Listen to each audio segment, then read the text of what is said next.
Welcome to the Goods from the Woods. My name is Rivers Langley. I'm Sam Harder. And I'm Carter Glasscock. And today, for episode 420, baby, it's our friend Dave Yates. Welcome to the damn show, Dave. Hell yeah. And we're actually joined by our friend Jesse is here. Drove all the way out from the damn desert to say what's up. What's up, Jesse? Hey there, how's it going? Oh, Fellas, Desert Jesse. fans, and dads, how's it going? Hell yeah. Well, folks, look, here's the thing. Are you gonna let Carter say his name? He said it. Did he? Oh my god. Oh, yes. Oh, my man got Man, two I'll 420. tell you what, that hat, dude. This fucking hat fucked me up. That hat comes out on special occasions. Dude. I disappear when that hat comes out. I years ago for a sketch when Nerd Melt still existed, I was supposed to be playing a troubled teen. So I went to a souvenir shop on Hollywood Boulevard and bought a big flat bill marijuana hat. And me being Mr. Short-Sighted, I did a spring cleaning and I took it to Goodwill about 2 months ago. So And they probably just threw it away. I know, yeah, it's probably in the ocean right now. Rivers, I would assume me and you would go out for the same things if we went out for things a lot. And I too played a troubled teen. Oh, I know, yeah, a Dylan sketch. Butt. Dylan, right? but but also in Nick Thomas and Wes Van Horn's show Altar Call. Oh, I sure, played yeah. a troubled teen, and I had like a backwards Oh, man. Limp Bizkit hat, and Hell I think I yeah. put like sunglasses on top of it. And I was just bad news, and they saved my soul. Joe Raines was there; he was there to save souls and stuff. I'm sad. That was the one altar call I didn't go to was in Birmingham, It used to be it was an LA show for a while, and yeah, we had a. I'll tell you what, I was like fat then, and then I lost a bunch of weight, and I'm like back where I was. Hell yeah, dude! It's perfect Circle circle. of life, dude. Yeah, hell Half yeah. circle. Did you tap into your troubled teen past, Rivers, when you played this character? I did. You know, my time as Rivers Phoenix, as the Auburn Police Department used to refer to me. You know. He had to use super glue to get the cleft lip going. Yeah, I know that was the other one, but still. I Yeah, feel like yeah. they both should have cleft lips. In my head. Well, I wanted to start this off by, a little shout out to, speaking of young miscreants, this is a little story out of Houston, Texas. And this is from Alyssa Ford writing for a website called Hoodline. And she says, at 3 p.m. last Thursday, 3 teenage boys estimated to be between the ages of 14 and 18 walked into a Wells Fargo on the north side of Houston. They then approached a teller, demanded money, and proceeded to make off with an undisclosed amount of cash. Hell yeah, north So side. untold millions, Yeah, they won't say. It's assuming it's just the drawer. probably like $400. Probably an amazing. You can buy a lot of damn Snickers for how much they took out of there. Well, probably $750. Yeah, I mean, but yeah, That's how most stores. I mean, if I'm to go on experience here, oh yeah. I think most registers keep $750 in it. Witnesses say the trio had no weapons and they left on foot. So a bank was robbed by 3 children with no guns. So it's kind of like a George Clooney out of sight situation. Yeah. The power of suggestion. Where it's like, listen, mister, you cover the guard. I have a bazooka laser in my pants. Don't force me to use it. I guess they have to follow the procedure, Yeah. Even if a child comes in to rob the bank, they're like, okay, give him the money. Kids like whispering in his ear, like, "Don't be a fucking hero." Yeah. You put a dive bomb in, I'll fucking kill you. This grown man, like a 7-year-old behind the grown man's like pissing his pants, like, "I have a family." Yeah, Please. I want to interview the security guard. Like how much. How asleep was he when this happened? Yeah, A, how asleep were you? But B, assuming that they were conscious, how much did it take you to tamp down the urge to follow protocol and just simply start beating the shit out of these children? I don't know. They could have had something on them, like a bomb or a knife. When a you machete. see, so blackmailed him. well, Yeah. So like the witnesses, Caught him whooping off in the parking lot in the that's back. True. like the witnesses say that it's like between the ages of 14 and 18. If you look at the security cam footage, these are Kids. middle schoolers at best. Like, Do you think they just like got the idea of just like? Do you think we could just rob a bank by by asking 100%. and just thought it would be funny, maybe, Yeah, 'cause- and then it worked, Yeah. and now they're like, oh shit. Either that or they are the dumb kids in their friend group and the other kids talk them in. They're like, dude, I bet you won't do it. Yeah. I bet I'll give you $2 if you fucking try to rob Wells Fargo. And you thought all your ACAB protesters wouldn't affect our system. And I mean, the north side of Houston isn't a great area. I'll admit I it. don't think any part of Houston is a but great like area. children are children. I was looking at these pictures and I was just like, I would just beat them. Like easily. Well, not everyone. How many pictures of children do you look at where you think that? You're like, I would just beat them within an inch of their life. It's not a thought I have often, but when something like this presents itself where a fucking bank is just like Rivers mostly has this thought on tours. And Okay, let me say this. What would you do? You're a witness. You're in the bank. This starts happening. They go up to the teller. They tell them, hey, we're I would robbing the shove bank. one of them really hard into the wall. Well, okay. Just Well, hip check which one of the one, kids. though? Because there's 3 of them, and 2 are probably holding down the lobby while one is at the register. They're all so gonna- they're how all are gonna- how are you going to approach the first one? I would be like, little man, I need you to present that. Yeah. No, I want to hear I'd this be because demeaning. Rivers is very sure of himself. I'm just saying, they're all going to leave together, and that's when you spring it. You catch them at the door and just start shoving them. Like, what are they going to do? Beat your ass. I would There's 3 try of just them. like What do he you channels mean? his like 90s movie bully. Yeah, I would give the first I one know, a wedgie, and I would spit in the next one's eye. Spoken like a guy who's And then I never would- fought 3 teenagers. I would kick him in the nuts. I would try. moves done. One push, they all fall down. I stand there, Absolutely. smirk at the camera. One roundhouse. Come on. I would try to Take teach them all them a out. lesson. Yeah. I would give them a case like, here's all the money, and then in there are 3 job applications. No, Now, looky here, fellas. Look, here's the thing. They left on foot, so the move is if I'm the security guard, At a speed of 5 miles per hour. right? They loafed off into the sunset. Yeah, left on foot makes it sound like they just walked. They did. Yeah, I think mean, they probably ran out and then went around a corner a and saunter, maybe a disappeared into the little woods. pep in the you know? steppage. Yeah, they know Can't those believe woods this better than the worked. coppers. And then they pull out the drawer and they're like, "Oh, $2 bills. These aren't real." Yeah. No, I'm just saying, if I was the security guard, then, if it's my job to shove them around, then sure. If I'm a witness, then you chase them down and be like, give me some money and I won't tell anybody. That's the move. He's like, "Why'd you give these kids rug burns?" "I'm just doing my job." Taught him a lesson. Yeah.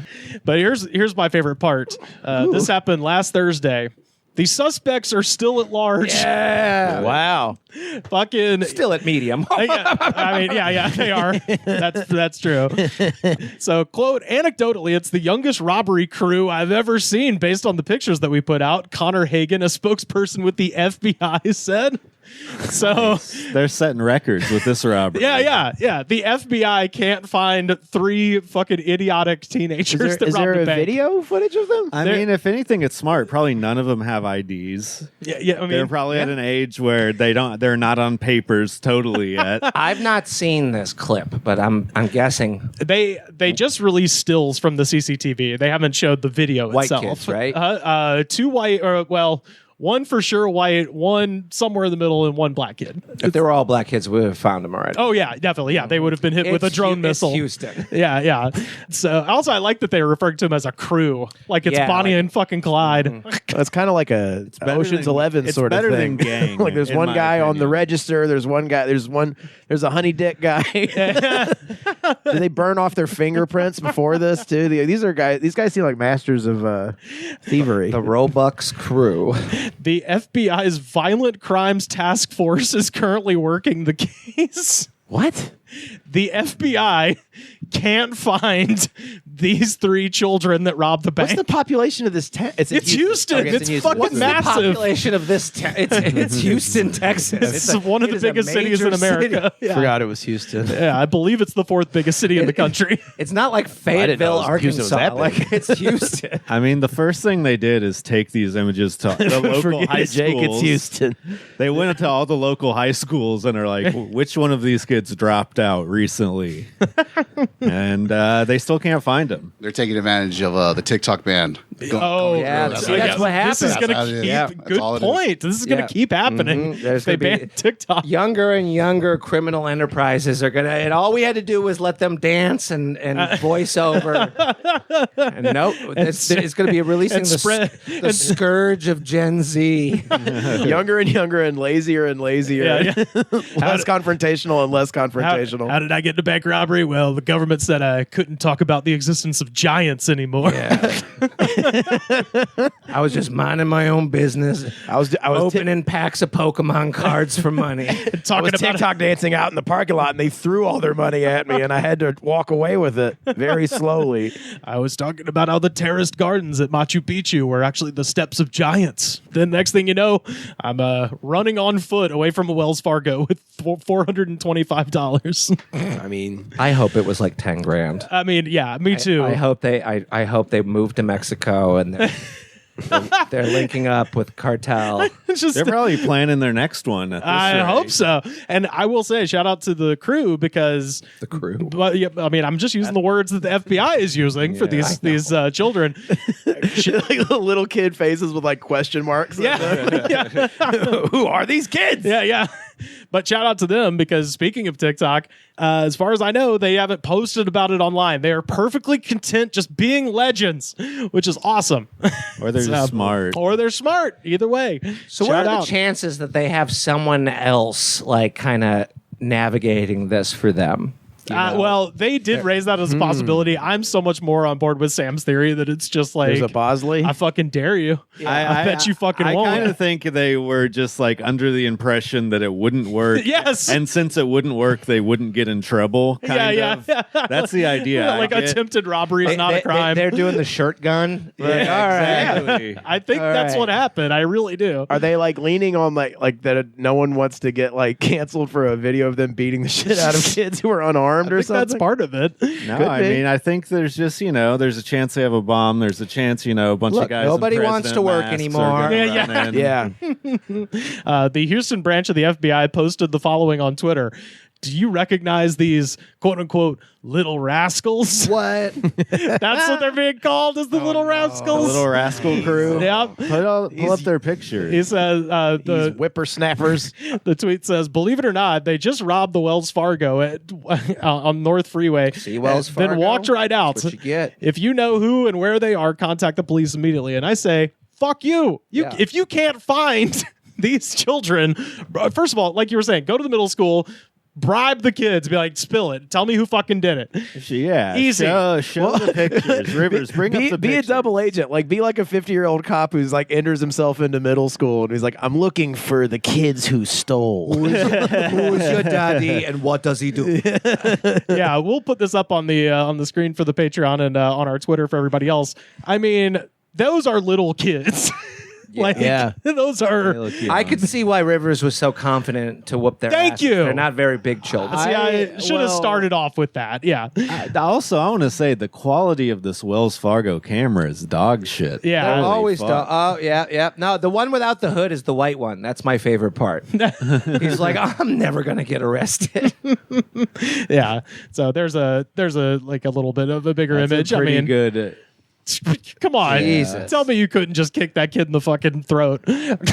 Yeah, but also. Look at him. He's a Also, little criminal you're like, mastermind is I know. what he You is. can't go from we wouldn't help the police to I would stop a bank robbery. I'm just Come saying, on, if you're Rivers. no, I'm saying strictly for the bank guard. That's why I started this off by saying if I could talk to the bank guard, I would say, how hard did you have to suppress the urge to just kick these kids like fucking Leonidas in 300? Like, I thought, yeah, I would Bank guard's figure. got a family, man. These kids have a. they might do something. I mean, this one might crawl on your back like a little fucking spider monkey. You never Yeah. know. He could He choke looks you like out. the one nerd kid from Little Giants. With the annexation of Puerto Rico kid? with the glasses. Yeah. Fuck. But yeah, so the FBI put up this tweet and then just immediately got roasted for all the reasons that we've detailed here because FBI, you just got roasted. I mean, anyway, shout out to the little rascals, and all that good stuff. I hope you guys get away with it. And I hope the security guard just gets to sit there and be embarrassed. In fact, think Here's some more heists, honestly. keep going, doing it. fellas. Why not? Kids, if you're listening, don't sit on that money for a minute. Don't buy a big the He-Man woman haters, if you're out there. Don't buy a big Sprout purchase. a little peach fuzz and then go in there with a mustache and do it all over again. Invest in Dogecoin. The kids start like rolling up to the school and like little pygmy bikes and shit, and the one Robert De Niro kid's just like, hey, I told you not to spend that. Steven, are you wanted by the FBI? Yeah. My name is Armand. Shut up, Mom. Yeah, that's the other thing. Why is my kid wearing a fur coat to school? Shut up, Mom. Leave me alone. This is like a blank check movie or something like that. It's like a Disney's 90s movie. Blank Check. Man. I think but nobody would know where the check is, so we would have to right. Blank Venmo transaction. I found access to someone's PayPal account. Yeah. No, well, the guy has to hit them with a car my first. Coinbase. Yeah. For some reason, there's a part of my brain where important information should be stored, but for some reason instead, I just know that the main character of Blank Check's name is Preston Waters. Yep.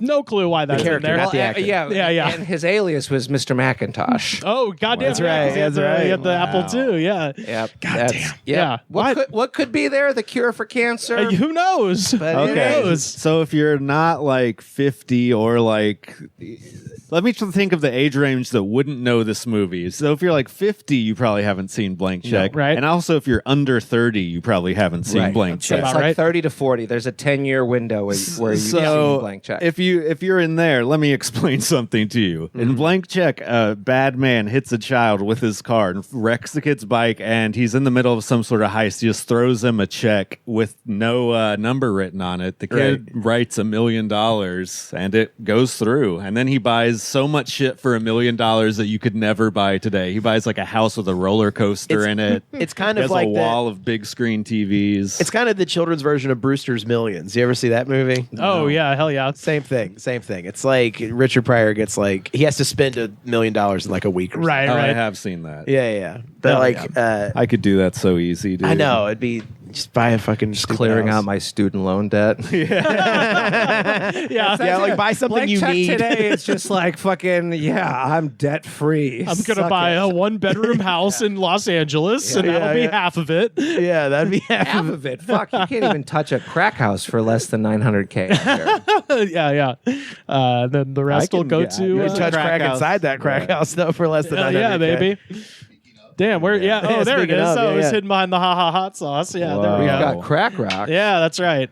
That's conversational crack, Dave. Conversational crack. Where'd you find it? Well, The streets. the streets of On Harvard. 420, you're like, you know what? Fuck marijuana. It's not 420. And that's the thing. We're taking it back, guys. 420. 420 is illegal It's drug now day. a crack holiday. This is confusing. This is a confusing thing, and we should clear it up. This is not the April 20th episode. No. You have not gone forward in time No, if you're no. listening to this in March. This is the 420th episode of the podcast. Yeah. And I do think that needs to be Your explained. pot Definitely I should know, have it's confusing. I'm ruining confusing everyone. No, you're the only one who's on brand for this. Yeah. I know. We didn't even mention really? this. I'm wearing tie-dye and shit. Yeah. Oh, you're yeah. wearing- Yeah. I'm Dave's on always wearing brand for tie-dye. it. Yeah. Yeah, Oh, dude, yeah. look at his shoes, too. Yeah. And, come on. Yeah. Birkenstocks with socks. My feet, my choice. Suck it. Yeah. Hell yeah. Very nice. That shit's comfy. People Fuck, I downplay got sandals with socks. It is comfortable. Nothing to prove anymore. Nothing to prove anymore, guys.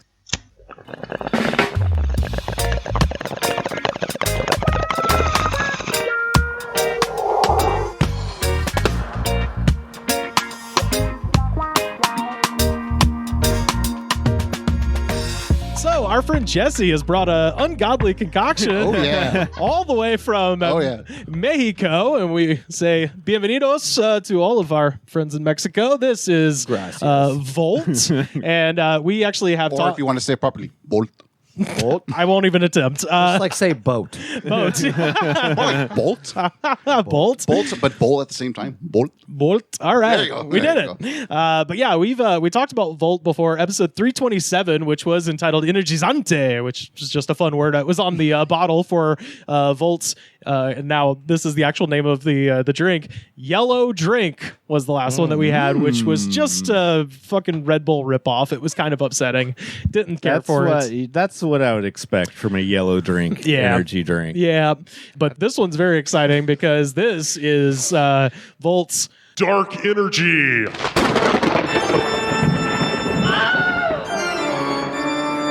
Let's do the damn thing, and then we'll talk that about can is getting real sweaty. It's getting sweaty, folks. This can. I don't know what's sweatier, the glass cock or the can. The can Am I sweating? looks like it would be in a video game. You tell me, Or Patreon. is AI generated to look like a video game. Whoa, that's got a. It's like a dark piss bottle that's been sitting in the sun. There's your caffeinated All right, beverage. cheers, Jesus. everybody. Oh, boy, we got another Red Bull Rockstar Slancha. ripoff. Oh, god We damn got it! a Red Bull Rockstar ripoff. Motherfucker, they got us again. I can smell the grape. Yeah. Okay. So the website. Tastes like It tastes better than a Red Bull. Yeah, actually. I do like it more. And a Rockstar. The- Mexico, you win again. Cheers. It reminds me of the low carb Monster.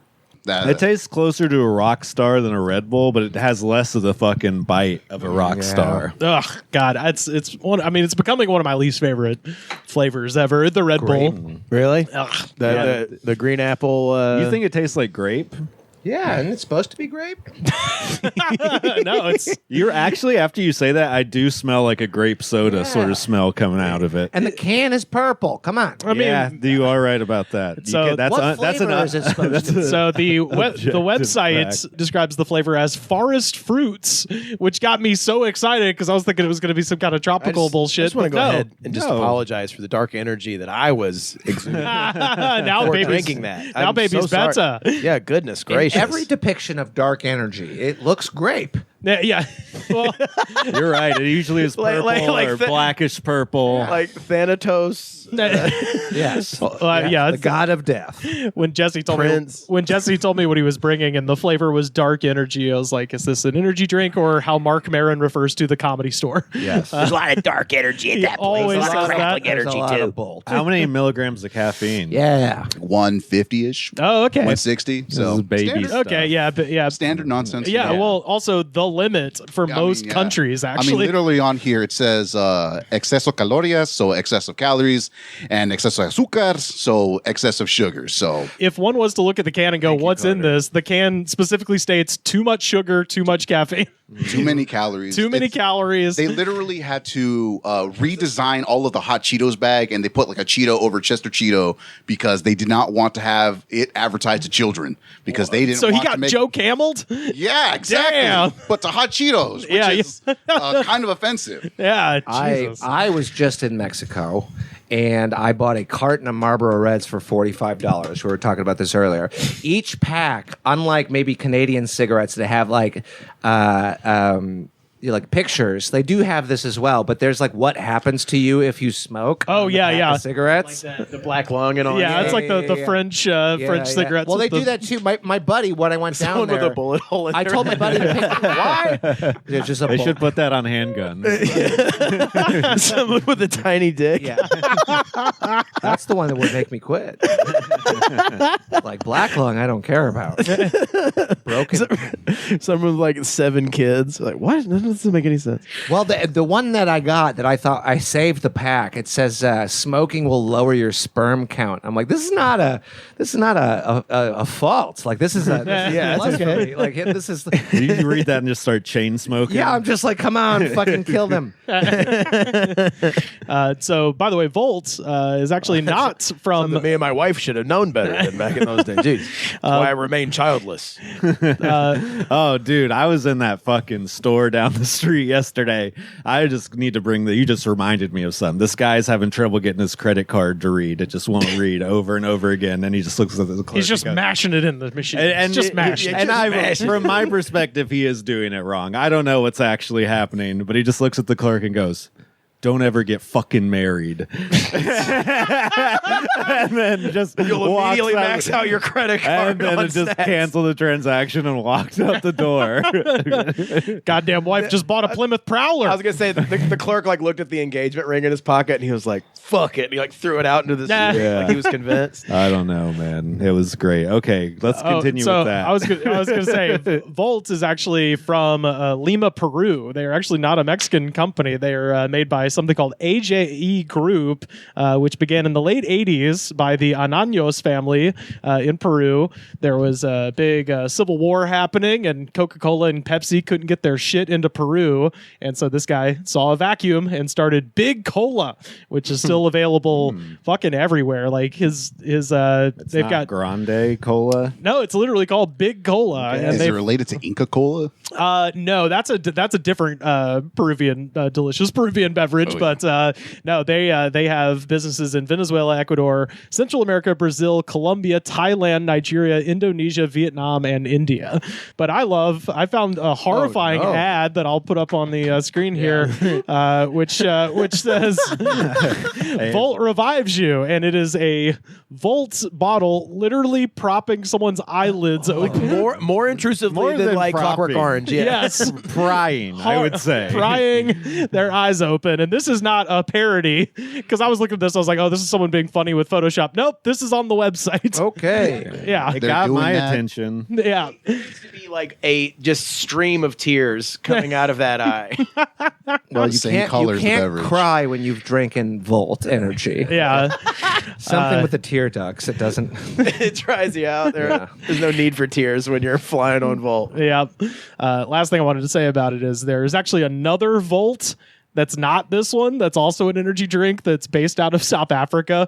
And I probably will never get a hold of this other Volt. So I figure I just wanted to read their copy because South it's African listeners, way funnier. Do you exist? I would Send drink it us again. this, even though it probably cost $500 to ship a single can here. But it might be worth it. I Get a went. shout out on the. Yeah, you want a shout out? Do you have shout a out. business in South Africa? We can shout out to the. Send us strange goods. Yeah. Hey, They have to be sealed. I don't eat the open food that you weirdos try to send anymore. Sam doesn't fuck with open shit. Send it to me then. I have a 5-second rule when it comes to open food containers. That's spoken like a man who's never been hungry. I don't eat open containers of food. Wait, does the 5-second rule start from when they open it or from when you open No. it? From when it gets delivered to my house, I have 5 seconds That's to the- decide whether No, I'm going to makes eat it or sense. not, and I'm usually under the 5 second. I'm going to eat It's this. called it's being resealed. I So you can't break tell the you- seals. Timer starts over again. Yeah. If Ryson's been on it for 5 seconds, but no more than 5 seconds, Right. Is that the Breaking Bad poison? If cyanide's been on it for 4 seconds, it's good I to have go. no concept of expiration dates either. I think they're a fucking scam. It's a suggestion. I have a smeller and a taster for a reason. I literally had a jar of expired mayo that I didn't know was expired for like 8 months. But that's because like my parents, we bought everything in bulk from like Sam's Club. Yeah, but was And it I thought- opened? I thought the crusty green stuff at the top of the container was just that's just mayonnaise Now crust. you're now you're mayonnaise Turns bullshitting. out it was like crust. super Now expired. you're it's like a rind on a cheese. Exactly. Yeah, it's And fine. that's what I thought. Hey, fucking! How do you think they discovered penicillin? It's Exactly. true. Guys sucking down Hellman's like, hey, my wiener's fixed. I did. damn. I did overhear a conversation maybe a month or so ago, where a woman was chastising her probably 50s or 60-year-old husband that he should not eat food that he, quote, just found. See, don't ever get married. You're not all right? supposed Like to this, eat yeah. food that you just I like, found. I like how Sam's whole MO when he's out in the streets is like finding reasons to not get married. It's like your spouse won't let you eat floor cheese.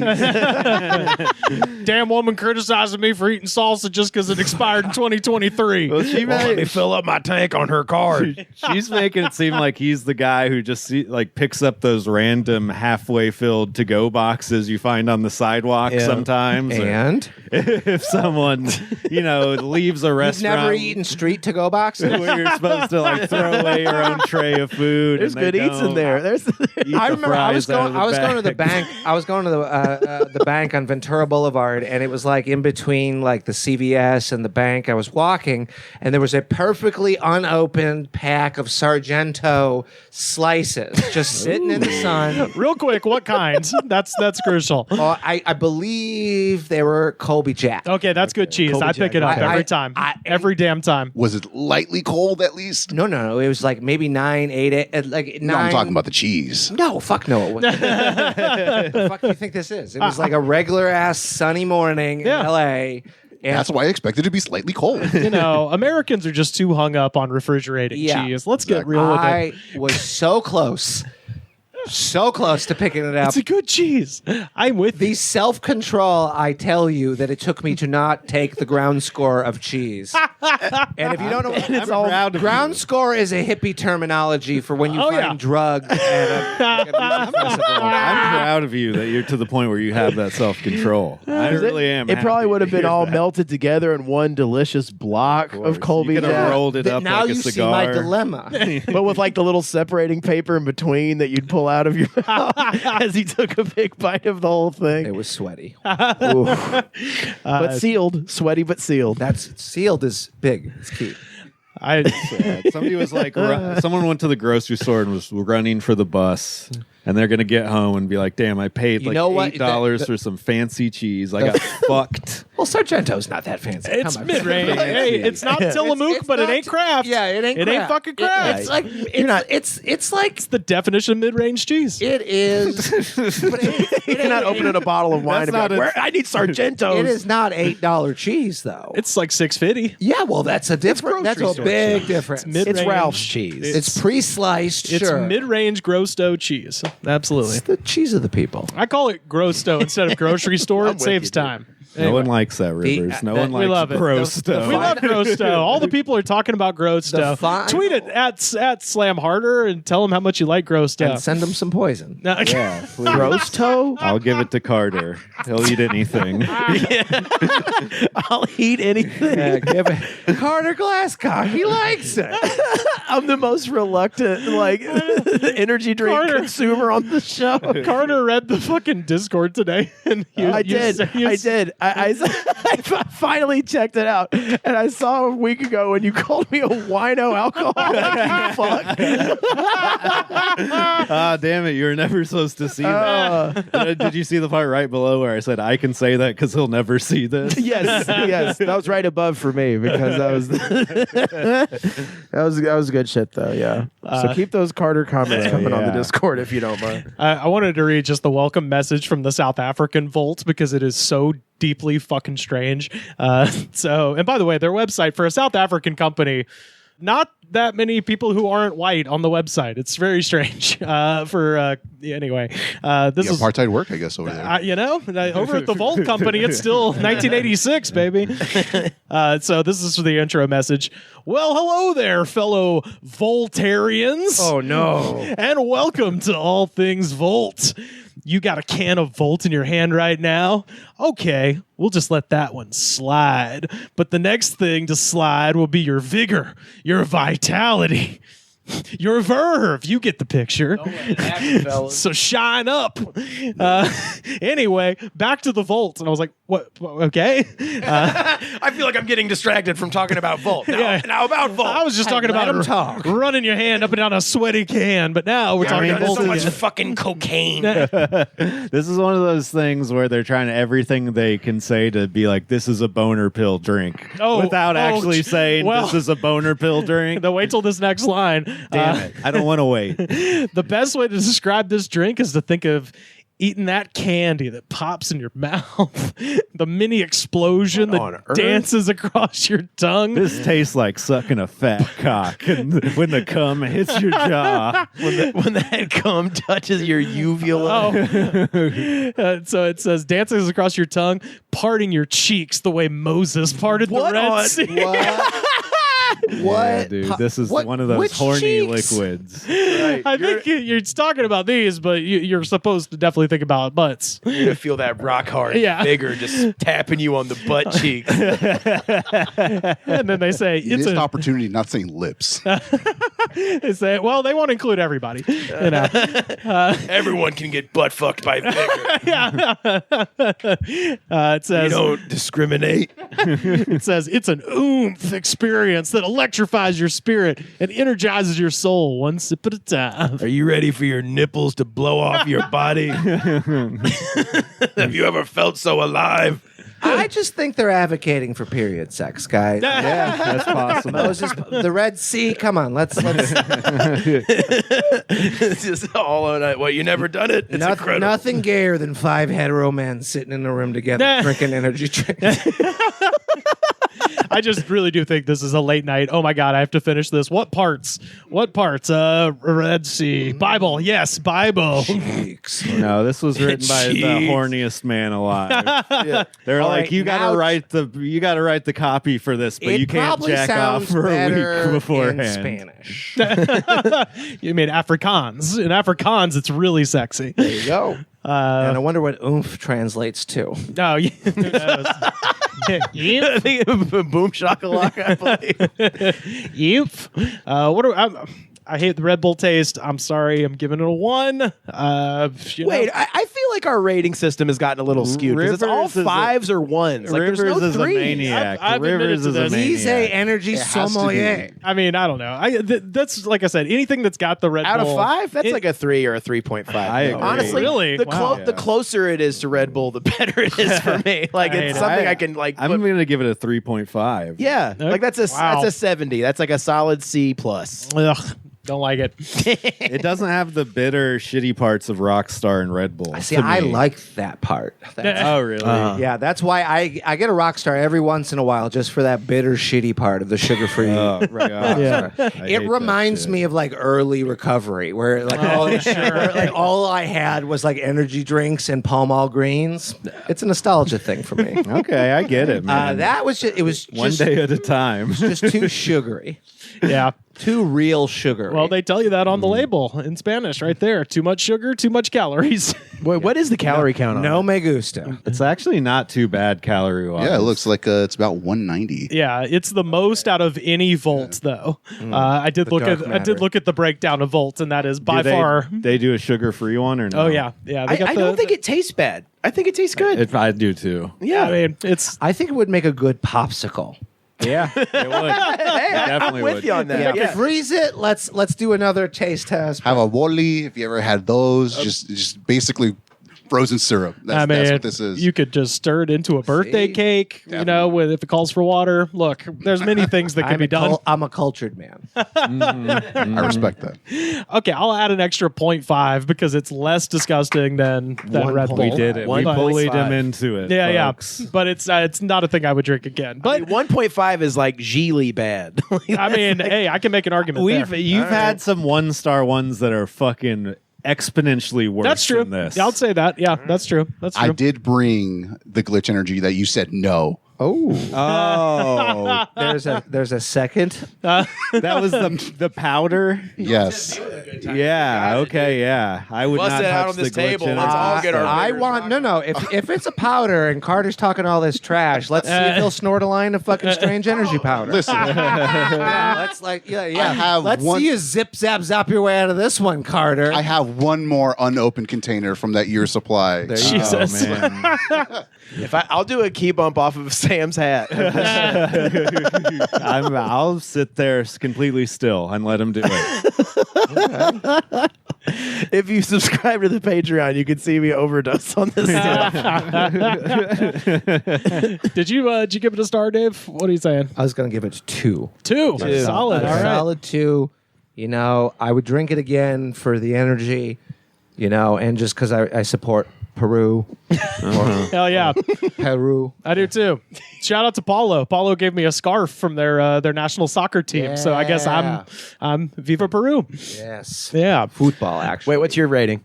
Okay, now You brought it. Yeah. I did bring it. I guess you're biased. But I am extremely biased, but I will say it is rather mid. I have. Mid. How old it's are you? pretty mid. How old are you? I am 30. No, wait. 33. He's 40. He's fucking lying. He didn't know his own age. 33. I am chronically online. I watch too many Twitch streamers. You're allowed to say mid if you're 33. Yeah. When does mid stop? middle age. When you become I would mid. say like 35. I got. when you were mid. Yeah, somewhere around 40, upper 30s. I think I have 40. 2 more years of it. Yeah, I don't. And then it's not ironic. That's fair. I'm As long as you know that the 35. end's in sight. Yeah, I'm 35 and I don't say it. Look, I'm 36 and I call episodes of Murder She Wrote mid. Knitter she wrote. Yeah. I'll tell you what, this ginkgo biloba is mid as look, fuck. You look 26. Like you can get away with it. So I have to give the shout out to La Raza. Viva la raza. Same. I've been saying that. I'm sorry, compa. I think I'm doing a 2.5. Okay. Ooh, All right. wow. Okay, The that's very acceptable. definition of mid. Yeah, Right in the that's- middle. I'm Yeah. going 3.5. I'm with Carter. I Wow, sort of like okay. it. I drink it again. Me and Sam were giving the most generous. Yeah. It rarely happens. Yeah, we're lovers, not fighters. We're not haters today. We're in a good, but both of us had not had caffeine coming into this. Yeah, It's true. we're nice So guys who fucking fuck real good. Yeah, dude, I fuck hard. I don't even fuck good. I fuck hard. The credit card machine. Just Do me a favor, just- don't get married. 2 exquisitely painful pumps and I'm out. I'm out.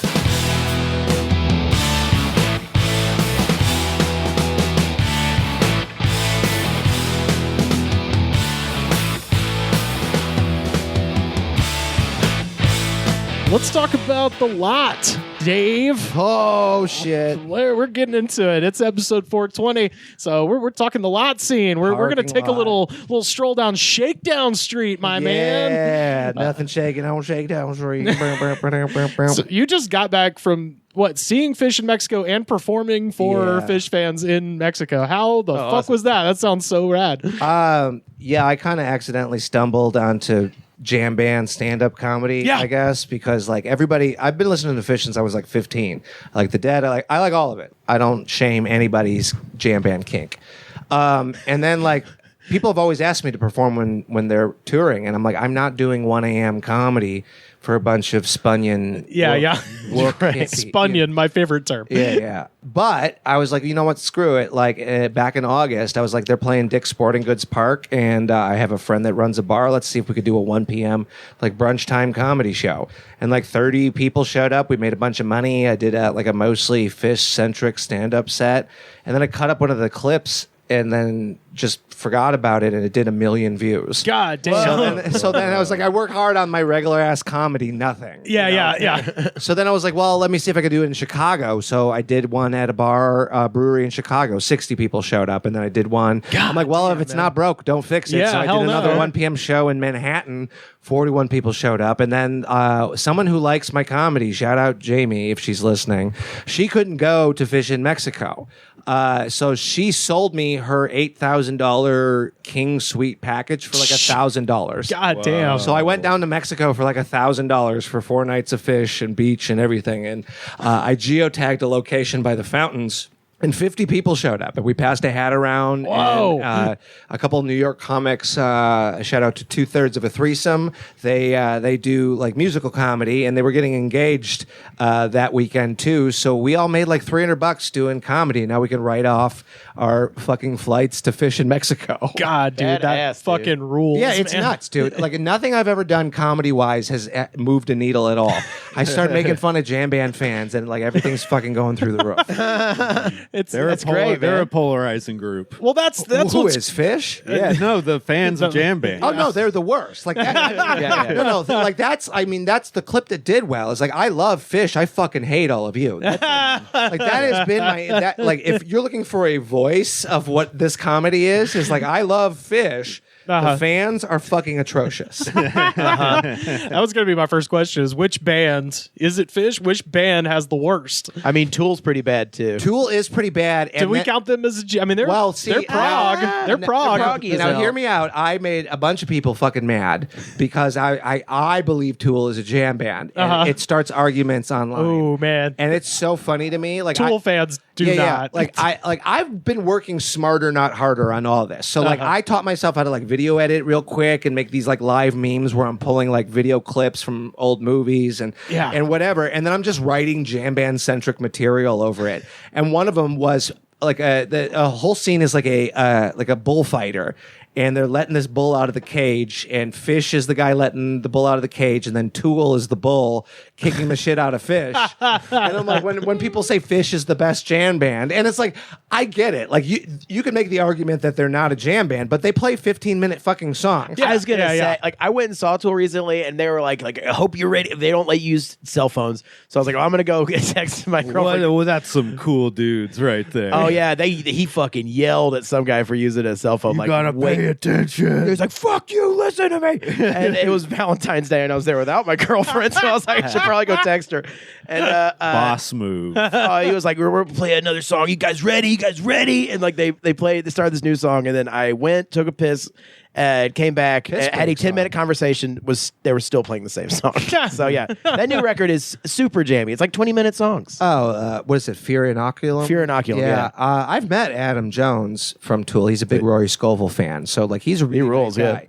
Really nice. He walked up. He's like, "Hey, I'm Adam." I'm like, "Hey, Adam Jones from Tool." yeah. Hell yeah. It's just like the worst jam band fans. It just depends. Like, I think Phish is pretty pinnacle as far as bad fan bases go, but also like the Grateful Dead was the original bad fan base. Yeah, like the Grateful Dead are the original jam band. Right, know? right. Like, there wasn't even a term for jam bands, but I think like Phish is a combination of like so many different groups of people, generations too. yeah, generations and opinionated fucking nerds. All right. Like, and that's like when you have a group of people that like obsess over anything. Yeah. Right. Phish people are fucking up there. I wouldn't say they're as bad as comic book nerds are nowadays. No, there's the anime fans, or we've done the hierarchy. or wrestling fighting games. Yeah, or gaming. There's a hierarchy of neckbeards, and We've discussed that. I think wrestling fans are possibly the worst fan base as far as hating everything and But writing. they have such great moments they can live for, like, you know, being in the arena when John Cena said that they permanently compromised Osama bin Laden. The issue with wrestling fans is they all write like fan fiction for what they want to happen with wrestling, and that doesn't happen with anything else. if you don't know anything about jam bands and you know about wrestling, just take wrestling fans and pretend they're talking about music. Right.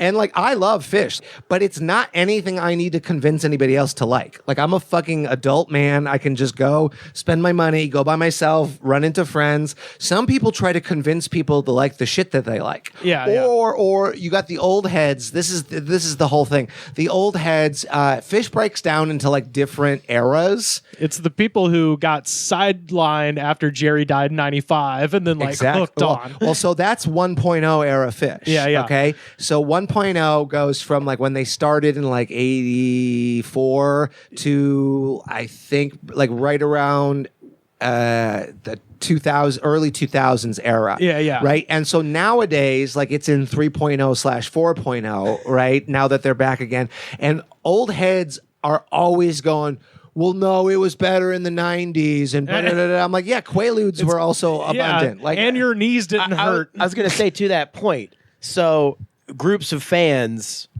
surely like drug use comes into a point of the level of annoying. Oh, we might be talking a little bit about that in a moment. No. Yeah. I mean, look at it this way. I've seen Phish 50 times sober. So it's like, right.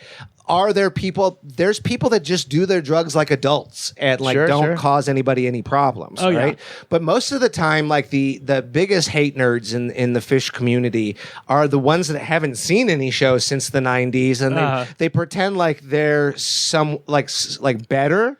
than other fans that picked up the band. They have like a hidden wisdom. Right. Yeah. Like you weren't there. Like Big Cypress is Big Cypress, 2000, man. in Florida. All romanticized about Right. And like for me, like I look at the Grateful Dead and go like, hey, like the band I like is still making music. Shut the fuck up.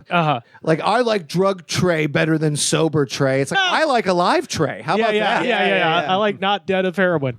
Yeah. Well, and I've always because the weird thing about Phish and the weird thing that the torch was passed from a band like the Grateful Dead to a band like Phish is like at the end of the day, the Grateful Dead were all very accomplished musicians, but like they could also have been a biker gang in the 60s. Sure. Like they, whereas Phish, straight up music school theory nerds. And so my theory with the reason that a lot of Deadheads hate Phish is because the Phish is too whimsical for most old Deadheads. Right. Yeah, most old Deadheads are like, the songs need to be about fucking pain and sorrow. And then you got Phish where it's like, pleaser with a tweezer and fucking... Yeah, so they can't get over that. I mean, but also like they had the Dead had Robert Hunter, they had like actual like poets as lyricists. Yeah, exactly. Do you think there's like a little bit of a crossover for Phish fans where it's like people who are kind of more interested in like prog and shit, like people like like Oysterhead, Les Claypool, like that kind of people who are into that shit kind of get brought into Phish. I've always said that they're, and you can correct me if I'm wrong, but I've always said that they're like a G-rated Frank Zappa, basically, like because it is like music theory people. There is a lot of humor to it, but there's and not to say that the Grateful Dead fans aren't obsessed with like instrumentation, but like even more so with Phish. Yeah, if that is that a fair assessment? Or? I understand why jam band fans are hated. Like 6 minutes of like conversation. 100%. And like I'm just talking about this. Like, look, my stance is I like all of it. Okay. Yeah. And the same people that hated on Phish, now there's a new jam band called Goose that everybody's hating on. Yes. It's like an animal name. I've heard they're good. They're completely fine. What's the next animal? The thing I love about them is that some people really are obsessed with them, and I'm happy for people's happy. But my favorite part is some people cannot stand that these young dudes are blowing up right now. Oh, yeah. And playing like Hampton Coliseum. Playing all the venues. That's every pursuit. I love when something that makes people inherently like joyful makes other people just fucking shit their huggies. Confusingly, there's also an electro alt country band from Brooklyn called Goose, not to be confused with Geese. No, you mean Geese. You flipped Goose that. is Goose is the jam band. Then Geese. Yeah, I already fucked it up. They have a record called 3D Country. It's kind of fun. I'm into it. But they should do a show together. Just confuse the fucking shit out of everybody. Shit, dude. I was reading the Phish Reddit today. Oh boy. What do you know about what they refer to as rail kids? Oh, rail riders. Rail riders. All right, so at a show, just right in front of the band is the rail. And people line up hours in advance to run and get their spot right in front of the band. And these rail riders, rail kids, are very territorial. Yeah. Very territorial, like where they will put like space and like yell at people if you get in their space. Like even though like it's a floor ticket to a concert. 100%. Rail kids, and there are different subsects of like who I think is the shittiest people in the Phish scene. Politics of jam band shit is so fucking funny to me. And my whole stance is I love everything and everybody. However, like quit taking something so seriously that 99, and I mean this, 99% of the world could give a fuck less about. Yeah. So rail kids, there's this legend named Antelope Greg, and and I've seen Lope G. Lope G. Yeah, I've seen shout out R.I.P. Lope G. Antelope Greg. So there was this dude named Antelope Greg, and like back in like 2014, I saw Greg at the front of the Northerly Island shows, Phish in Chicago, and he's just going bananas. Like this dude dances harder, and that was his thing. Like say what you want about him, he was very territorial, kind of a dick to people. Like he would get into arguments with people and security guards, but he was in front every show, just like imbibing the insanity of the dancing of the music. He's sharing in the Weekapaw groove. He was Susie Greenberging every fucking show.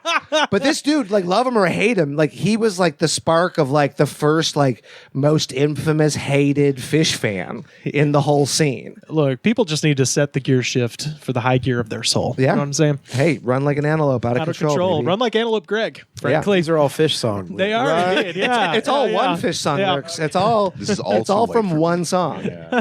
Oh, I'm sorry. No, I'm on board. I'm on board. I listened to Phish a lot in high school, and then took a big long break. So, what album was cooking when you were in high school? Was that Farmhouse? It was the first It was the Farmhouse. first hiatus. So in between Farmhouse and Round Room. Right.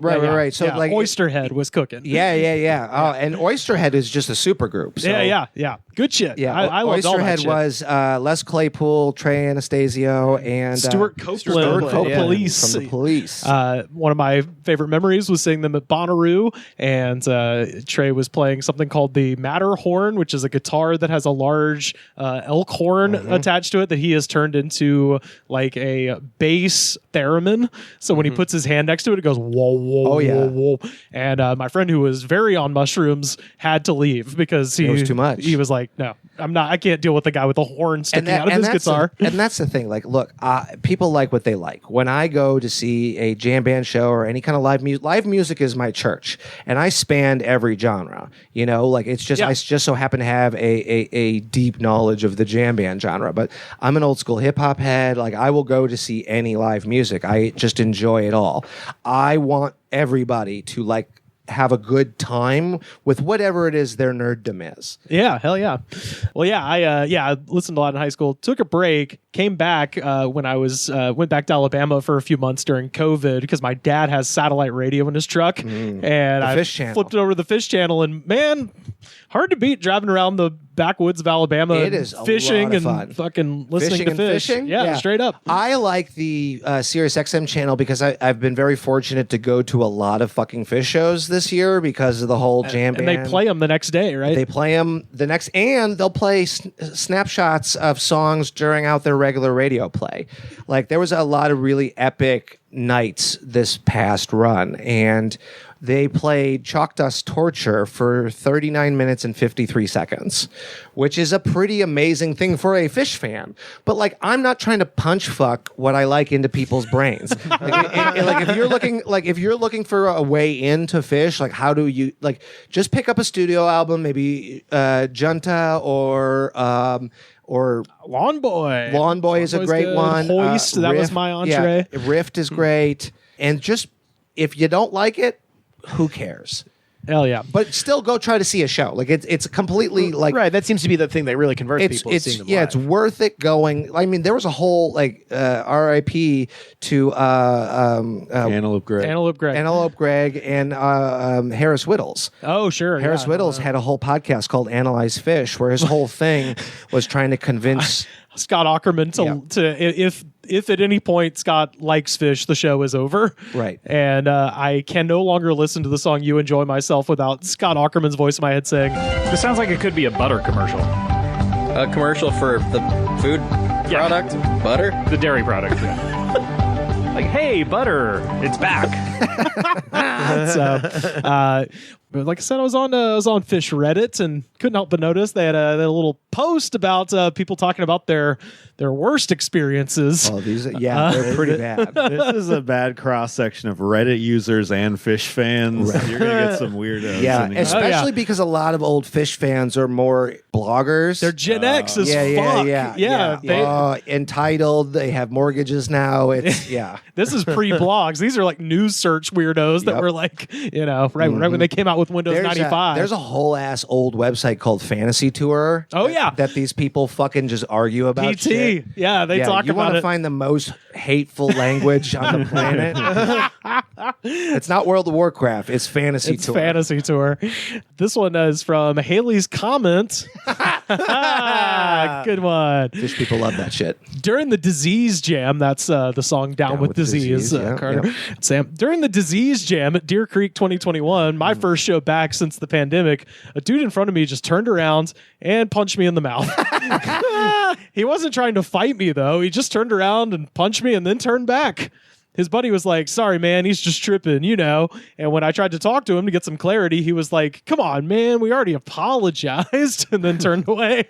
I mean, you ever have a jam so good that you just want to punch a stranger? Perhaps the song Punch You in the Eye by Phish it inspired him. Down with Disease is a lot heavier than Punch You in the Eye. That's true. But it's more on brand, you know. I like how the three of you have just been so quiet. Trying. Hey, Carter's like, I can't interject because I have no opinion or frame of reference. There's that Down with. Look, I like Down with the Sickness too. It's a great song. I like it when the guys with Luke go. I love that part. that came later. He's been sitting on that one for the last 10 minutes. I was thinking about like how in post pandemic, like right afterwards, going to concerts and shit like that, when it was like officially okay to do it, or even like movies, just like how people can't compose themselves really. Yeah, like it's still kind of a lingering thing. Kind of like this residual effect of like being cooped up for 2 years and thinking you're going to die, to where like you're out at something that you really love and people are like kind of like me and Seth went to go see Chinatown yesterday at the Egyptian Theater. Oh, sweet. And there was some guy there who has clearly seen it like a million times, who's just going like at every plot twist he's like, ha ha. He's like yelling at the screen. Dude, I hate seeing movies at like New Beverly because of people like that. It's just like, can you look, I'm not saying don't love what you love, but can you tuck your boner a little bit? Like a little bit. The mystery of the film was solved in 1974 when it came out. Right, like we've all seen it. We've all seen this. But I just want clarification on did the man turn around and swing on the dude, or was he like waving his hands around and accidentally punched It says him? he turned around, punched him in the mouth, and then just turned back, and the guy was like, hey man, he was just tripping, you know. So there's like a lot of barely contained rage, and that's it's like passing. It's like, I'm just riding a groove wave. Like, there's a lot Down with Disease is a pretty heavy song. I mean, so it's just like, and there's no mosh pits at a Phish show, so there were some There's people. probably a lot of anger problems. yeah. Well, yeah. Oh, there's evil not as much hippies. as, like, dude. Widespread no, there's Panic a or something, well, we love a Widespread Panic too, but like Widespread Panic is more like a southern kind of thing. They've got evil in that audience, man. Oh, of course, and it's just and that's 90% of the time I'm only punching at the fan bases of every jam band. Yeah. Because everybody thinks that their shit is the best shit, and it's like, I think it's all good. Like I'm like a rarity where I like all of it. Like I hate way less than I like. Yeah, well, to your point, Carter, it's like I like that it's right after the pandemic, and most people are just trying to like kind of keep to feeling themselves. weird. They're feeling a little weird that they're and out. this guy's just like, fuck everything, and just punches a guy, presumably in a mask on his mouth. Who knows? Yeah. Well, now, Deer Creek gives is him a little rap on the Deer old Creek is chin-chin. an outdoor venue. So. Oh, okay, right on. This one is Tiger Town Terror. Lakewood Amphitheater, maybe 98, a syringe flew over my head and stuck in the ground in front of me like a lawn dart. Totally freaked me out. Yeah. God damn. God, the only thing I could think of that is worse was there's this band called Death Valley Meth Lab. They, Did they have a weird fan base, Jesse? We're listening. So this, and Kyle knows about this. I guess he was actually friends with the singer Shotgun Mike. He got it. Well, to be fair, he did have a shotgun that he modified to put a microphone in it, and I assumed it was theater blood, but then again, he did just throw goat heads into the crowd where we played soccer with it. And when they played in someone's backyard, they did the same thing. They threw the goat head. I picked it up, and like Pac-Man, I was just like doing waka waka waka. Okay. We went from heroin needle, which it could have been insulin. Could have been. We don't know that was heroin needle. I'll tell you. Every time I've seen someone with diabetes who needed an insulin shot, they throw the needle as far away from them as possible too, because it's like, I had the insulin, I'm done. Yeah, don't need this. Don't need it. Yeah. No, look, if you're feeling free, hoist that javelin. You know what I'm saying? Hoist is another good album. Hoist, a great album with the Hoist. with the big country horns. Oh my god, It's probably that guy's favorite album, right? Julius. What a fucking killer song. This guy, Cream Tea. That's a good one. this guy is Banker with Pills. Banker with Pills. Banker with Pills. It's a reference to the song Fluffhead. Fluffhead. Okay. Fluff went to a banker asking for what is it? Asking for a grin. Stop saying Phish lyrics. Hey, Stop. I found stop. Sam's button. Watch this episode get the most fucking listeners that you've ever had, Sam. I'd be happy. I'd be so happy, thrilled so if that happy, happened. Alpine, night 1, 2022, sitting next to the fucking asshole who wears a chicken hat every show. And I saw multiple references to the chicken hat guy on this Reddit. So Wonder he what is kind of hat it is. he is a known entity. We hate the chicken hat man. They are, We don't like him. This guy don't like him. No, yeah, it's one of the. It's a hat with like the legs that come down. Yeah. like you could tie them under your chin. It's like a winter hat. Yeah.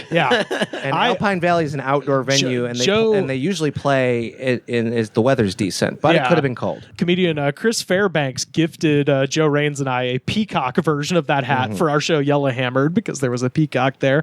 But yeah, he says, this guy, chicken hat guy, talked the entire show. I leaned and respectfully asked if he could tone it down, to which he replied, "No, fuck you. Thanks for wearing the same hat every show. I now tell everyone around me to avoid you at all costs, dickhead." It's the same thing. Yeah, like that is the most annoying part of nerddom is like you go to a thing that we've all seen before or whatever, seen some iteration of, and then hear the guy like with the movie go, "Luke, I am your father. Yay, this is about me too. Me too." Or they went to like hang out, No, that's what the banker is complaining about is what's called chompers, which are people that talk during the Phish show. And like the rule is if the band is jamming and you got to talk to someone, just go to their ear, talk to them, whatever. But if you're talking while the band's playing, it's annoying. No. Hey, I can absolutely respect that. That shit drives me nuts when people spend like hundreds and thousands of dollars to be at a thing just to go fucking talk. I know people who've made hundreds of business cards that just say "shut the fuck up, chomper," and they'll hand them out to people talking at the show. Oh, that rules. I love that. There was they should just punch him in the mouth at that point. They should do that at comedy shows, movies, restaurants, even. Everyone just silently eat. Chomper. Except when kids are robbing the bank. Yeah. This incident came up a lot. You mentioned Dick's Sporting Goods in Colorado, the home of the Colorado Rapids, the soccer team there. Great venue. I'd never been there, but there was an incident that got referenced many times, which is the doo-doo. Yeah, people shit on the floor. I mean, these are all 100% true stories. Like, I'm not defending Phish fans as not being horrible people, okay?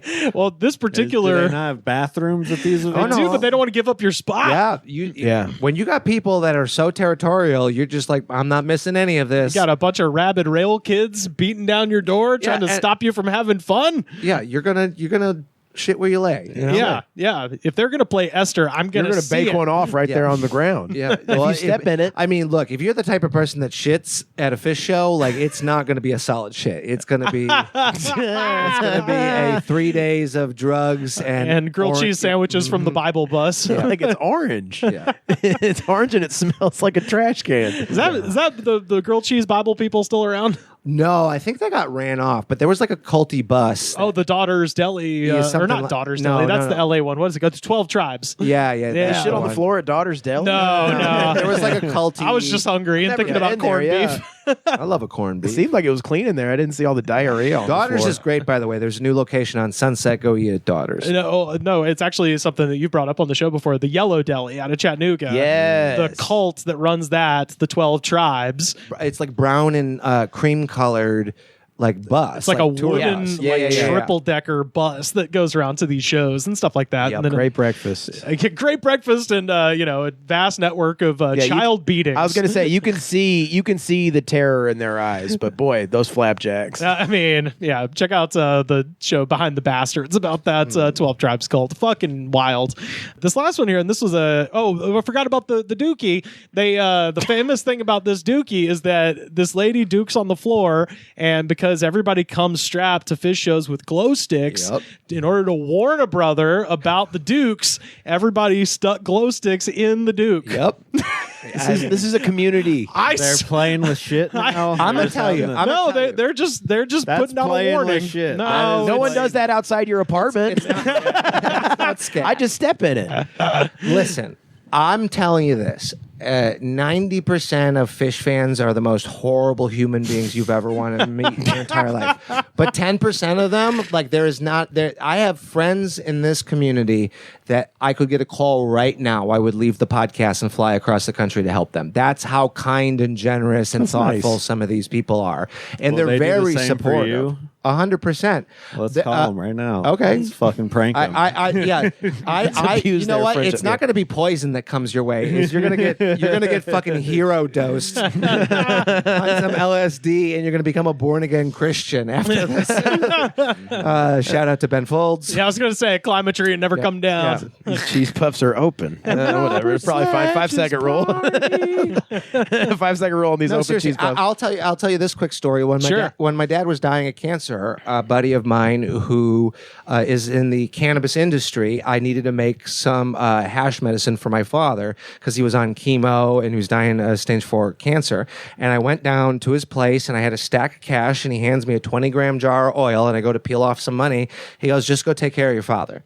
You know what I'm saying? Like these are those people. decent, yeah. Like these are those people that like where it's not a money thing. It's just they take care of each other.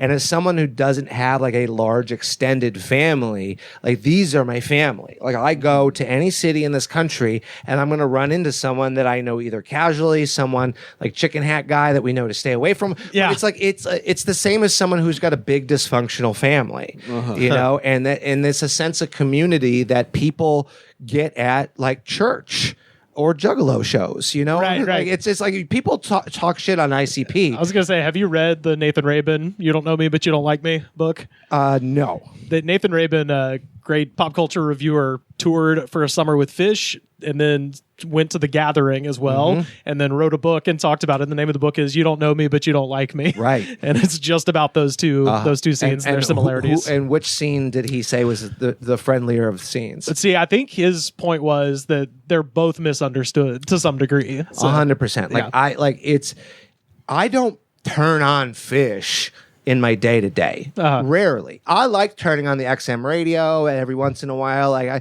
But I prefer to enjoy it in the space that feels like a spiritual experience for me. Sure. And it's 4 dudes who are just fucking the best of friends that are music nerds, and like they just care about the crowd that shows up for them. Yeah.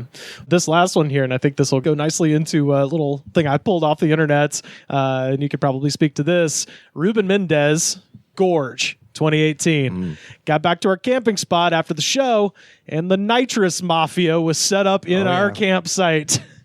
I mean, if you feel comfortable, I've heard of these guys. Yeah, I'm like Sam. I have nothing to say about. Are you? No. Read the whole thing. Okay. Most people doing inhalants, And right? let him wax poetic on the story here. Yeah.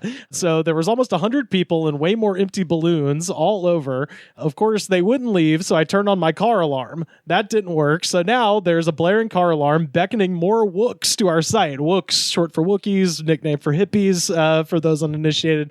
Finally, the security dude on a moto bike came by and scared away most of the mob.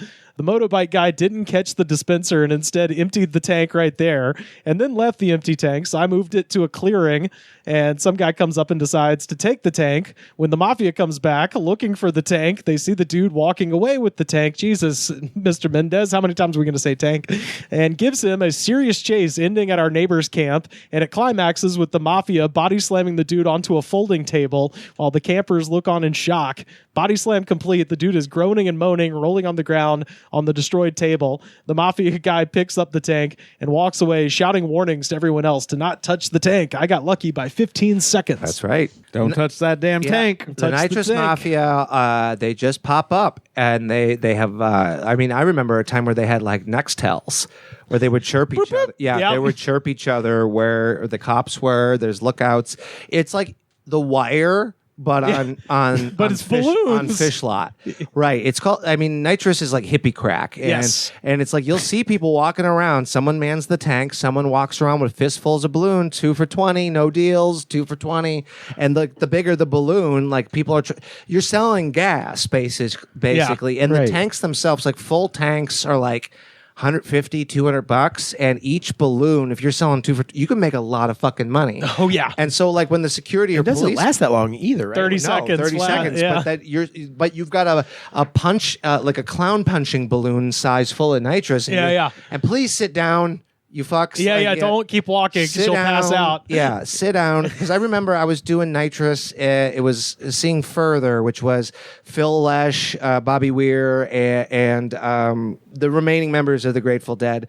And I had 2 big balloons, and I was on a 10 strip of acid. And I remember huffing one big balloon in and started fishing out. Yeah. Like spinning around, like yelling, "Help me, help me, help me." And then I came out of it, and my balloons had blown away. And people were like, "Are you okay?" And I just giggled and ran away. Like, that's what this shit does. Like, it's insane. That could have been the 10 strip of acid, too. I mean, it was on top of it. Like, it was Yeah. like that. Like, I've eaten many a 10 strip. That's good. Well, I kind of got curious about the Nitrous Mafia. The first time I ever heard them referenced was my very first Bonnaroo I went to in 2004.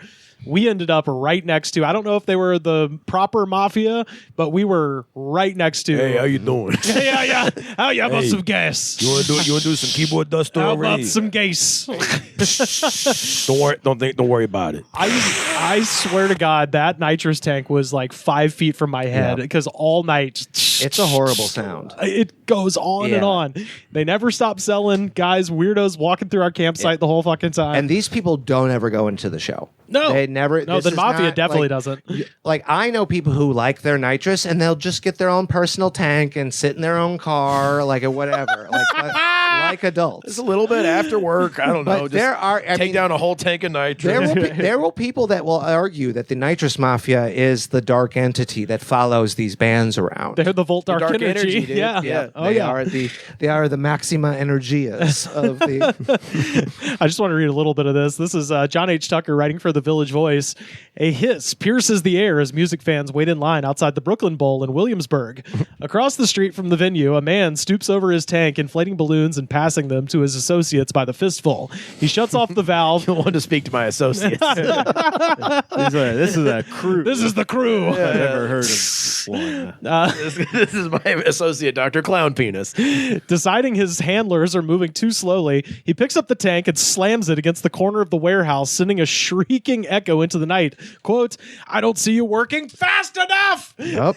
He yells. He then unleashes an exploding stream of gas into the air, firing left and right, cackling devilishly like a kid with a water pistol.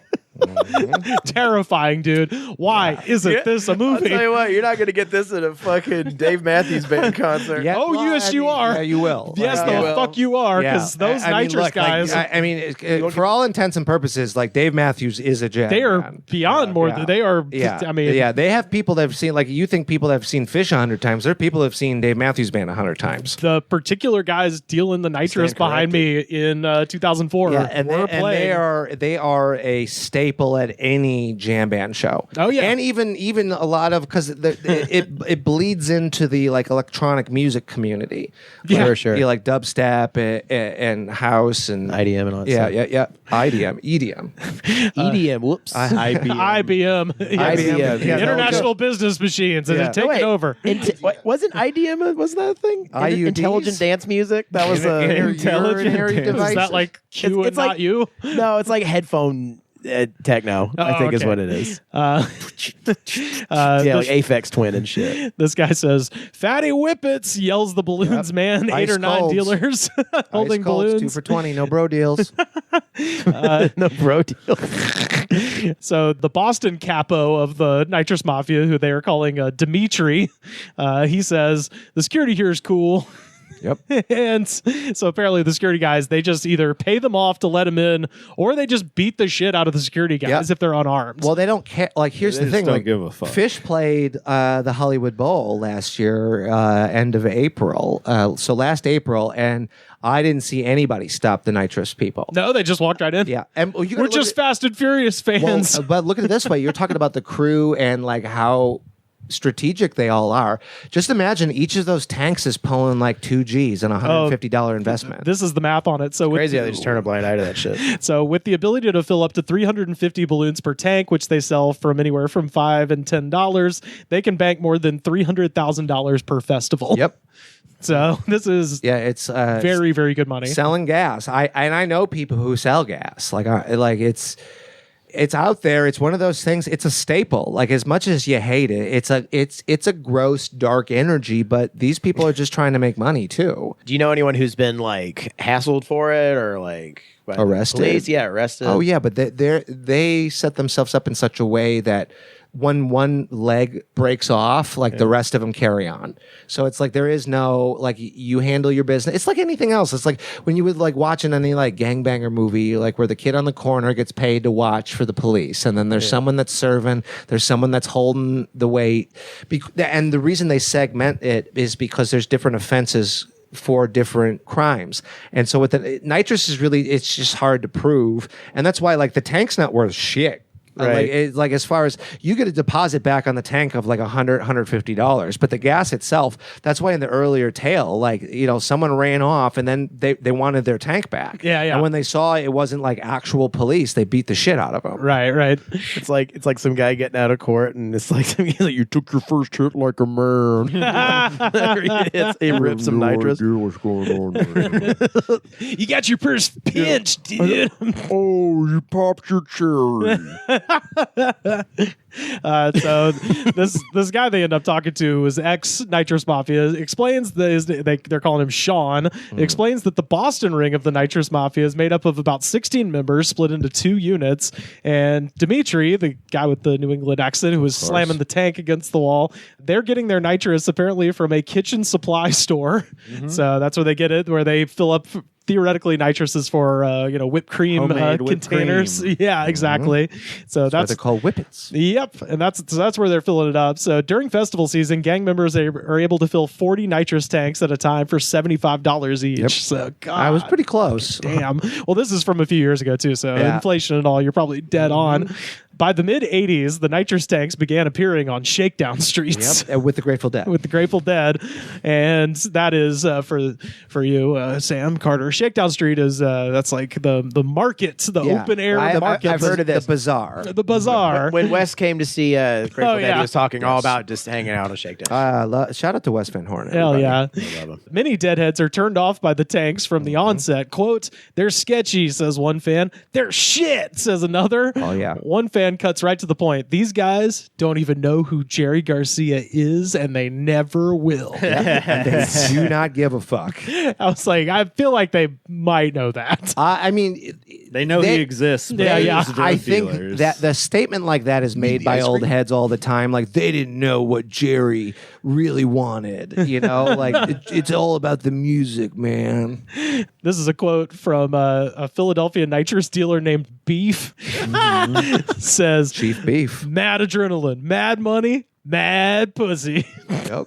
Explaining why he got into the business, he's standing outside the electric factory in the cluttered Northern Liberty section of the city near the end of a Wilco show on Saturday night. So even Wilco's getting in on this shit. A lot of money to be made. Beef is with 5 of his gang mates. Together, they have 3 watermelon-sized tanks stored in Nike gym bags with reserves stowed in the trunk of their car. Beef denies that nitrous leads to problems, and with a jovial, appealing demeanor, he seems to be anything but dangerous. He says he's smarter than most dealers. Quote, some people are ignorant, and they blast it all night, but me, I try to be respectful. Asked about the violence, he says, I mean, yeah, but you could get in fights over anything. You get fight over cigarette. Dude, I'm like realizing how boring the concerts I go to are. Yeah. You There know what I aren't mean? just people openly doing drugs. Yeah. No, I go to like see like the Pixies or something. It's just a bunch of people drinking hazy IPAs and going to bed at 8. Like, this is fucking nuts. Like, I need to go see this. No goat heads at your. Surely somewhere, I don't know. But going to see like the reunion tour of Sunny Day Real Estate, you don't see shit Yeah, like it's, that. it's an ecosystem. Like the people on Shakedown, I know people that have like chicken and steak wrap stands that follow bands.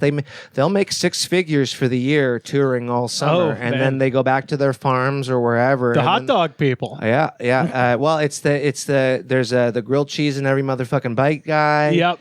Who else is there's Panic Stricken Chicken? I know those cats.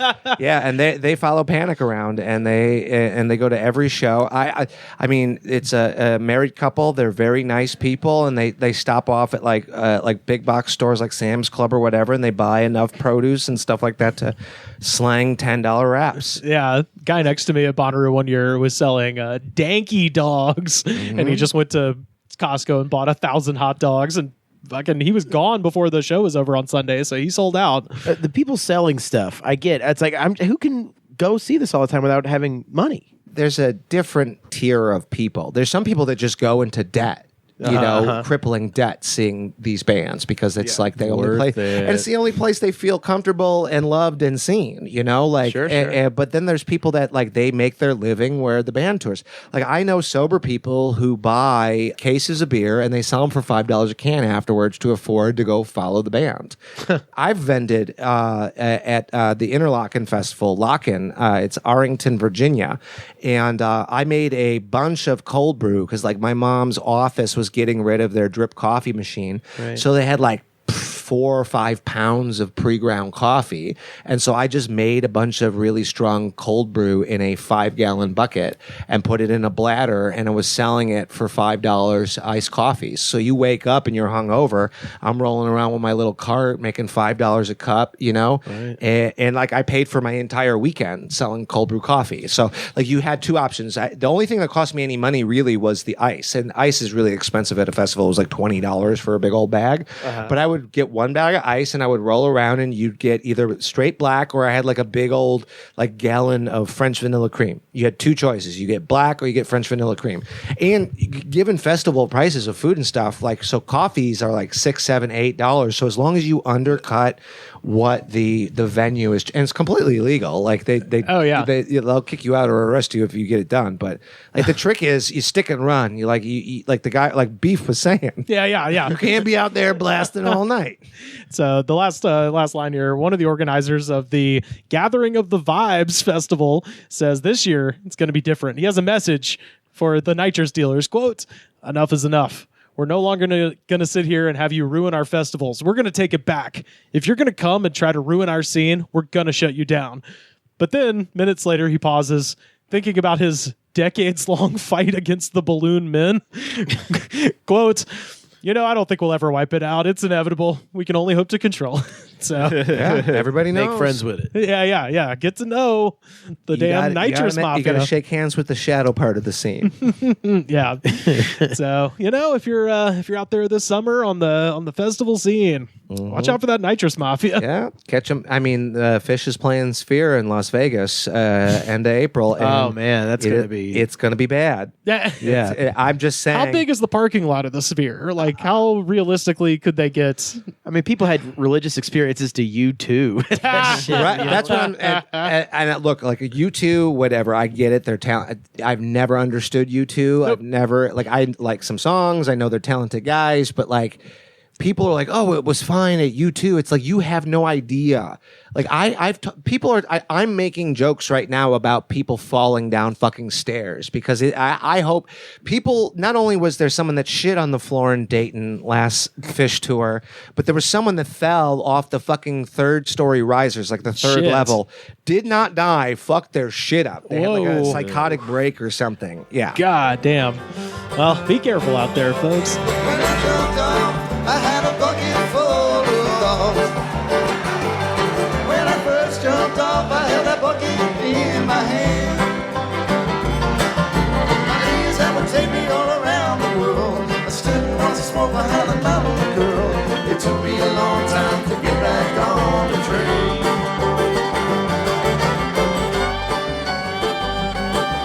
Yo, we have time for just one more segment, and it's very, very 420 up in here. Let's go ahead and fucking... Oh, there you go. What do we got here, Dave? Touch of Grey. That's right. It's the Grateful Dead with Touch of Grey. Grateful Dead making their third appearance on Jam of the Week. I think that they might be the most, but The Grateful Dead have the most Billboard charting albums of all time. no shit. Well, Wow. it's because post-mortem, this guy named David Lemieux has been releasing Dave's picks. Oh, sure, which is yeah. like the creme de la creme remastered live shows. Yeah. These one up Dick's picks. Oh, yeah. Well, yeah. Mm-hmm. Okay. Yep. And even Bears. Yeah. picks. He took over for Dick. Yeah, yeah. Oh, okay. Yeah, I think Dick's not with us anymore, right? Yeah.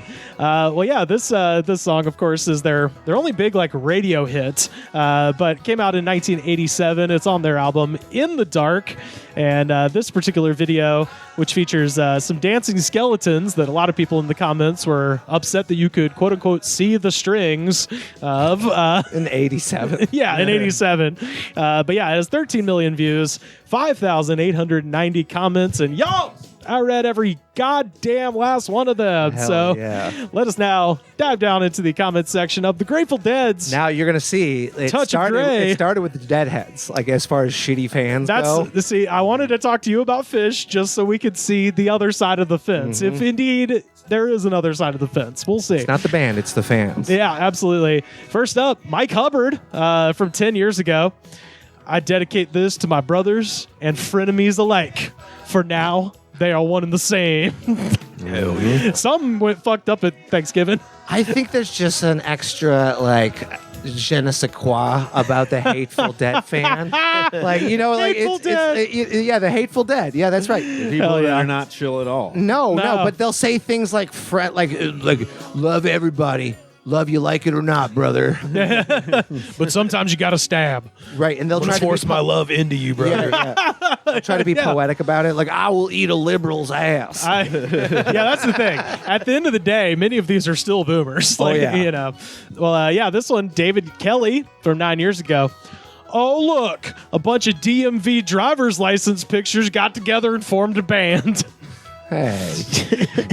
So I get what he's saying is like they look very average as people, the Grateful Dead, but it is funny because it's like everyone has that unless you don't drive. Well, that and that's the mystique of both the Grateful Dead and Phish in general is like unless you've seen them at a show, you don't know what they look like. Oh yeah. Right? And so they can exist in society in this like kind of anonymity. And like Trey Anastasio lives in New York City and can probably walk the streets mostly fine. Oh yeah, yeah. Leah from 2 weeks ago, and I love this one because this turns about halfway where you're like, wait a minute, who's the antagonist of this story? Leah, 2 weeks ago, I was at 7-Eleven and a guy who was an exact replica of Jerry Garcia came up to me and he stared at me real close, and we made a little conversation. And I'm like, what the fuck? In my head, this guy is Jerry. Hello. This guy is Jerry. Then I asked him for a ride, and he said his chick wouldn't allow it. And I'm like, is he joking? Does his wife wear the pants in this relationship? Anyways, yeah, prison scares me. God is saying the devil will throw some of you in prison to test you. What the fuck? Anyways, I'm still trying to figure that out.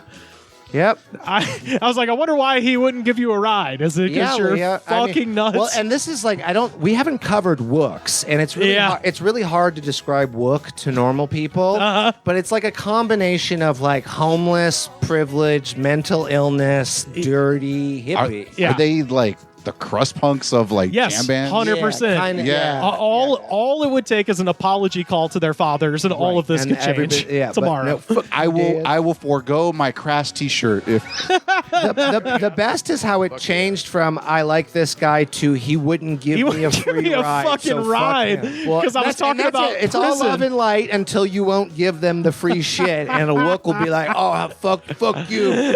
How fucking unbrotherly, dude. I went up to this man, and me and him were touching noses, and we made a conversation. See, this is a widespread panic. yeah. I was on opioids. Yes, 100%. Heather Lawson from 1 year ago. I'm dancing with Jessica. There are sparks there. Tripping balls. The best ever, too.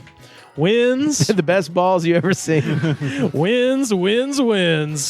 Best song yet. I have to say it. Happy Vagina Day. Happy vagina. Yeah, Day I mean, to it's you fucking too. tripping hard. Indeed. Cheers. Well, and my To all who celebrate. My favorite is the equality of shitbags in the comments threads. You had just as many shitty comments from men as women in these threads. Those people who are, comment on any.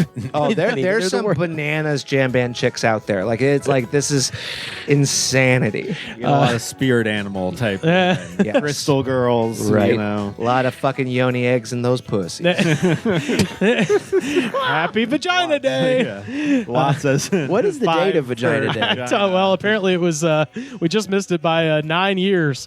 So It comes every 10 years. It was It's a a cicada. Pepsi. It was a Pepsi was a ad promotion. campaign. It didn't really take off. Yeah, it's celebrating Diet Pepsi. Oh, sorry. It was 1 year ago. My bad. We missed it by 1 year. C. Hauer from 5 months ago. I had already been to hell and back before I ever met you. Cat, you're just an angry little girl with a grudge. And I'm just waiting to die. You want to hurt me? I wish you lots of luck. And these are the comments of Touch of Grey. Of I will get by, I will survive. Yeah, I mean, this is the comment section of jam band music is for people who can't afford therapy to kind of air their grievances. That seems to be the overall theme from every single jam of the week. Someone's saying, that bitch! Oh, yeah. How dare you! People screaming into the void, and this seems to be like people who are a little bit more socialized than like Slightly, yeah. people who are like commenting on like Jimmy Buffett songs or something, who are just like drunk alone at their house. Parrot heads are it's very similar to deadheads. Oh, yeah. I worked at a concert venue when I was 18 years old, and I saw two 70-year-old people blowing each other in the grass at a fucking Jimmy Buffett concert. So I've said this before, but if you listen to, I forgot what song it is, but his Live from Fenway Park album, Jimmy Buffett does say, we lost a lot of good parrot heads on 9/11. So, shout out to the late grade. Nobody does it better than James. Pilot of that plane confirmed parrot head. Muhammad Atta, weirdly. Confirmed parrot head. You wouldn't think it from looking at Muhammad Atta, but wow, he was. I hope you're. And I have the exact newspaper to commemorate that. I hope you're enjoying that big old cheeseburger. It's cheeseburger in paradise. Keith Crampton from 3 years ago. This is all caps. I used to love America. But now, since Facebook and Twitter have disrespected me, I fucking hate America. Vaccine truther. Whoa. This is like, it is 3 years ago. So, yeah, that makes sense. Yep. I built America, and now that they have stolen my money, I hate America. I have been telling homeless girls how much I hate America. Oh, no. And now homeless girls have been deliberately starting fires. And this is the comment section of Touch of Grey by the Grateful Dead. Yes, the most gentle song ever written. Well, this is a song you listen to when you got a lot of shit on your mind. That's apparently. true, yeah. Try to calm down. It doesn't work at all. You're on a 3-day whiskey bender. I saw one that was like, this song is soft. I need Jimmy Page on this song. And I'm like, you could just listen to all of the Led Zeppelin music. Yeah, you Yeah, don't. just stop. I got a couple more here. Glogger 20 from 10 years ago. The best song. This songa make you think everything is going to fuck up. It's all right. Just wait for the death. Hey, that's someone who's learning English. I know. I know. Hey, you I just like the songa. You leave Glogger alone, all right? You wait for the death. I love wait for the death. Hey, Touch of Grays. I will. It's a song about hope. It's even the best days have a touch of gray, baby. You just got to keep on trucking. Steve Adams from 4 years ago. I fight every day not to age. 39, approaching 40. They'll say, "Oh well, a touch of gray kind of suits you." There is a lot of, because you just said what it's about is like, every silver lining has a touch of gray. There's a lot of people that take this literally and think, oh man, my hair's growing gray. So this is what this guy thinks. They'll say, oh well, a touch of gray suits you anyway. Not me. I haven't accepted it. Life does not begin at 40. Everybody lied about that. It ends in your 20s. Those are the best years. Those are the best years you're gonna get. Every silver lining's got a touch of gray. God, what a lie that is. Life does not begin at 40. That is a lie. This is the proper use of the comment section of Touch of Grey. Is Fuck someone you. railing against the process of aging. It's a typical Steve comment. The real reason people say life begins at 40 is because you can reflect on all the mistakes of your teens, 20s, and 30s, and then the 40s is just there to learn. When did I become my parents? When did I get old? Now, I'm approaching 40, so I may be a little down about it because I didn't age very well. I can't eat like I used to, and even though you may not technically gain weight, your body just doesn't look right. Gray hairs, crow's feet, bad skin, hair loss. Oh my God, the cruel joke of it all. I do it too, but it is the worst thing ever is listening to people in their 30s talking about getting old. It's shut the fuck up. Well, You still my don't know favorite part anything. is that was written 4 years ago when he was 39. He is now 43. If Oh, he's yeah. still with Right. us. Let's If he's still with us, he's yeah. still with us. He's pretty miserable. But by the end, Might he, be a touch of he dead admitted now. why he was so surly. And that guy worked through some of his bullshit in the comments section of a Grateful Dead song. More power to you, Steve. Well done. And finally, Muhammad Ali in the ring from 10 months ago. Jerry Garcia was a long-time gray when we met. Bob had just bobbed his hair. Mickey's facial features always reminded me of Satan. drummer. But hey, there's some inside info for you. I'm starting to get some salt and pepper down there. I know that turns on that sort of crowd, and they would pay money to see it. Big money. Big money. Big money to see my pubes. That's what you'll pay a girl to do. Tricks.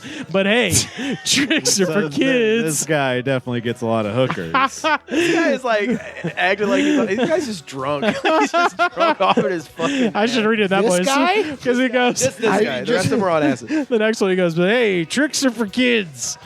Can't expect much from druggies. But then there's the rest of society. They're just as clueless as a deer on the interstate or a herd of deer on the interstate. Mm-hmm. You really think that you're winning here? I actually have museums to open.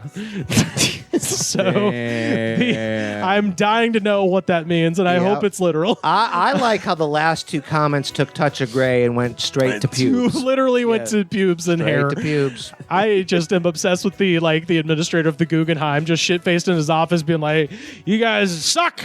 I got museums to open." This is the security guard that we needed to stop those punk ass Hell kids. yeah. We need a security guard with a touch of gray in his bush. And that is the Grateful Dead Touch of Grey, our jam of the week. As a helicopter lands on as we Rivers' get apartment. Dave Yates, where can people find you on the internet? On the interwebs, you can find me Yates Comedy on all the things, YATES Comedy. And if you want to support directly, you can buy Ha Ha Hot Sauce. That's hahahotsauce.com. Delicious. And I will be out in the streets doing 1 p.m. Wook comedy shows wherever Phish is playing this summer.